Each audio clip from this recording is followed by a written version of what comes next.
Good afternoon student. Today my topic Ohm's law. जैसे कि हमने पिछले कल पढ़ा है करंट क्या है, वोल्टेज क्या है, रेजिस्टेंस क्या है, तो आज पढ़ेंगे आप लोग ओम्स लॉ। ओम्स लॉ क्या है? Ohm's law states that the constant temperature the current flowing through a conductor. ये बोलता है कि स्टैटिक यानी कांस्टेंट स्थिर तापमान पर करंट फ्लो करेगा जब directly proportional to the potential different. जब करंट फ्लो करेगा पोटेंशियल डिफरेंट पर फ्लो करेगा तो two end of the conductor and it's the expressed as I समानुपाती वी। यानी इसके बोलने का मतलब है जब ओम्स लॉ में स्थिर भौतिक अवस्था में करंट वोल्टेज के समानुपाती रहेगा और इसमें क्या होगा, रेजिस्टेंस क्या होता है, विलोमानुपाती रहता है। जैसे कि वीडियो के जरिए मैं आपको एक्सप्लेन करता हूं। Ohm's law. Let's see the demonstration of Ohm's law. Ohm's law states that at constant temperature, the current flowing through a conductor is directly proportional to the potential difference between the two ends of the conductor, and it is expressed as I directly proportional to V, which is mathematically written as I is equal to V divided by R, where R is the constant and is called the resistance of the conductor. The most basic quantities of electricity are voltage, current, and resistance. Ohm's law shows a simple relation between these three quantities: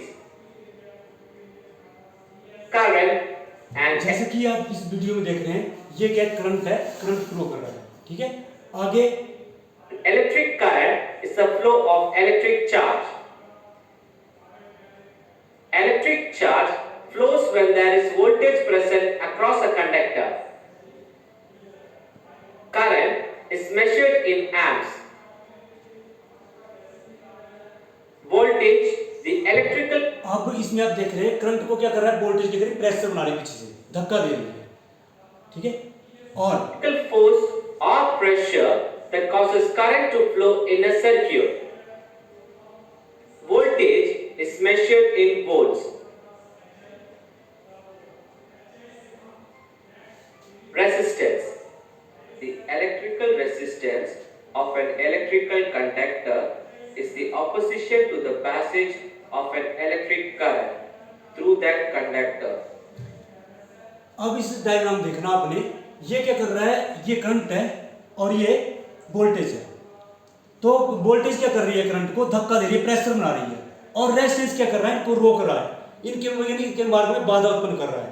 ठीक है, जिसका जितनी limit होगी उसके according क्या करेगा, resistance के मार्ग में क्या करेगा, बाधा उत्पन्न करेगा according to Ohm's law. Resistance is measured in ohms.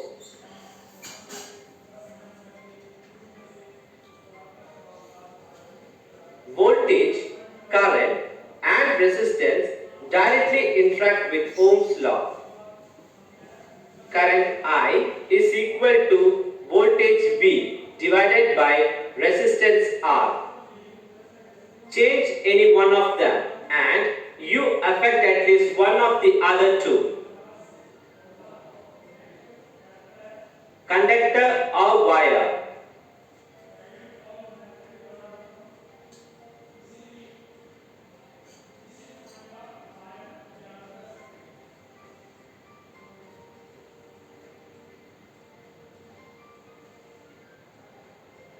Current.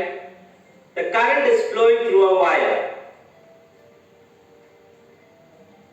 Voltage. जैसे कि इसमें दर्शा रहे हैं, अब एक कंडक्टर लिया, कंडक्टर के अंदर करंट कैसे फ्लो कर रहा है, ये क्या कर रहा है, करंट आगे चल रहा है, वोल्टेज के करीब पीछे से प्रेशर बना रही है, इसको धक्का दे रही है आगे की तरफ। The voltage is the forces that cause current to flow in the wire. Assume the resistance is present in the conductor. Resistance, current, voltage. Resistance क्या कर रहा है, बाधा उत्पन्न कर रहा है, और करंट को क्या धक्का दे रही है, वोल्टेज धक्का दे रही है। करंट को मेजर करते हैं हम एम्पियर से, और वोल्टेज को मेजर करते हैं वोल्ट से, रेजिस्टेंस को मेजर करते हैं ओम से।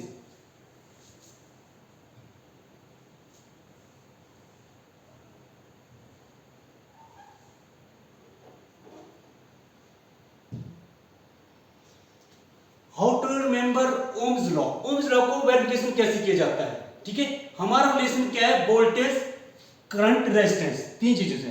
ये ट्रायंगुलर त्रिभुज बनाई है, इसके लिए हमने ज्ञात करने के लिए where V is equal to voltage in volt, I is equal to current in ampere और R is equal to resistance in ओम।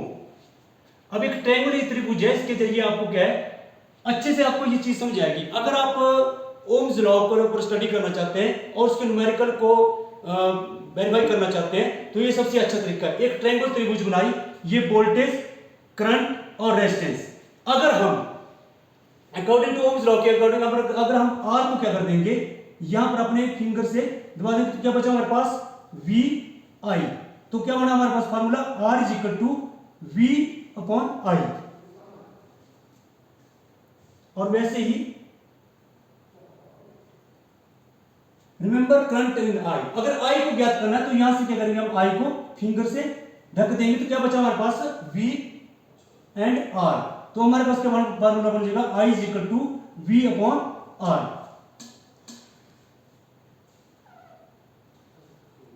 और वैसे ही हमने वोल्टेज को ज्ञात करना, तो वोल्टेज को यहां पर अगर कट करेंगे, अगर दिखा देंगे तो क्या बन जाएगा हमारे पास, I V is equal to I into R। तो इस प्रकार से ये फार्मूले बनते हैं अकॉर्डिंग टू ओम्स लॉ।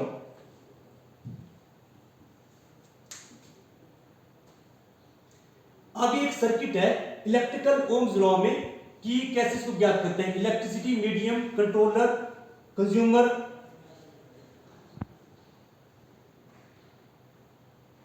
ठीक है। तो एक नॉर्मल सर्किट बनाया हमने, एक इलेक्ट्रिसिटी यहां से प्रोड्यूस हो रही है, ठीक है। एक बैटरी लगाई, इसके साथ बैटरी लगाने के साथ एक कंज्यूमर मींस हमने कोई लैंप लगा, लोड लगा दिया या हीटर लगा दिया, ठीक है। इसके द्वारा ये क्या कर रहा है, इसको कंट्रोल कर रहा है सर्किट को, ठीक है। इससे क्या कर रहा है, यहां से पॉजिटिव करंट जा रहा है, करंट जाने के बाद क्या जा रहा है, कंज्यूमर इसमें क्या कर रहा है, लाइटिंग लगी तो लाइटिंग दे रहा है। उसके बाद क्या कर रहा है, स्विच के द्वारा हम कंट्रोल कर रहे हैं। स्विच का इसका मतलब है कि जब मर्जी चाहे हम इसको क्या कर सकते हैं, लाइट को ऑन कर सकते हैं, ऑफ कर सकते हैं। तो आज आपने ओम्स लॉ के बारे में पढ़ा, कल मैं आपको किरचॉफ लॉ के बारे में पढ़ाऊंगा। धन्यवाद।